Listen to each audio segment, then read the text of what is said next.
வணக்கம். Red news விரைவுச் செய்திகள். சீர்காழியில் ஒப்பந்த தூய்மை பணியாளர்கள் சாலை மறியல். மார்ச் 22. மயிலாடுதுறை மாவட்டம் சீர்காழி நகராட்சி தனியார் ஒப்பந்த தூய்மை பணியாளர்கள் சம்பள நிலுவை கேட்டு இரண்டாவது நாளாக நேற்று வெள்ளிக்கிழமை சாலை மறியலில் ஈடுபட்டனர்.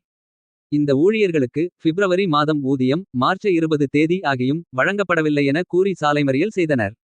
தகவல் அறிந்து வந்த காவல்துறை மற்றும் நகராட்சி நிர்வாகம் இவர்களிடம் பேச்சுவார்த்தை நடத்தி ஊதியம் வழங்குவதாக உறுதியளித்தனர். ஆனால் வெள்ளிக்கிழமை பிற்பகல் வரை சம்பளம் வழங்கவில்லை என கூறப்படுகிறது. இதையடுத்து ஏமாற்றமடைந்த தூய்மை பணியாளர்கள் மீண்டும் நேற்று சீர்காழி புதிய பேருந்து நிலையம் அருகே தமிழிசை மூவர் மணிமண்டபம் முன்பு தனியார் ஒப்பந்ததாரர் அலுவலகம் எதிரில் சாலை மறியலில் ஈடுபட்டனர். சம்பளம் வழங்க கோரி கண்டன முழக்கங்கள் எழுப்பினர்.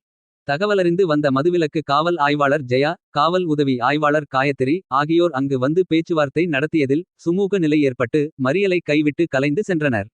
ரெட் நியூஸ் செய்தியாளர் பெருமா மணிவண்ணன்.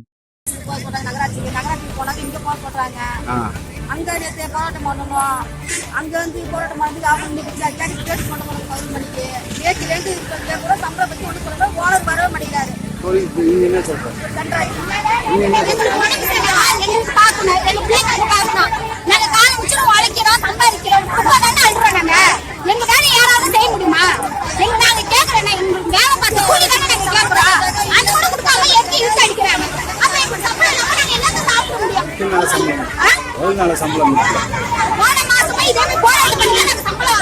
இந்த மாசம் 21 ஆயிட்டு இன்னைக்கு சம்பளம் போல நாங்க சம்பளத்துக்கு எத்தனை அடி வீட்டுக்கு ஆபீஸ் வீட்டுக்கு அனுப்பிச்சு நிக்கிறோம். நாங்க நீ சுப்ரோ பண்ணியாரு கான்ட்ராக்ட் எங்களுக்கு வந்து கேட்க மாட்டாங்க. ஏன் உங்களுக்கு சம்பளம் போட மாட்டீங்க? அதனால யாருமே கேட்க மாட்டாங்க. அதான் ஒரு வீட்டுக்கு குப்பை வாங்க போறேன். ஏன் குப்பை வாங்க வரல எதுக்கு வரல 1000 கேள்வி கேட்டாங்க. உங்களுக்கு குப்பை அடிக்கிறது மட்டும் முக்கியம். 6 மணில இருந்து நீங்க சாப்பிடல. 6 மணில இருந்து 4 மணிக்கு பட்டே அடக்குறோம்.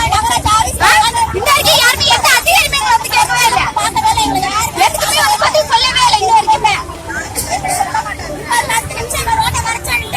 மறுபடியும் பாத்தீங்கன்னா கேஸ்டாங்க.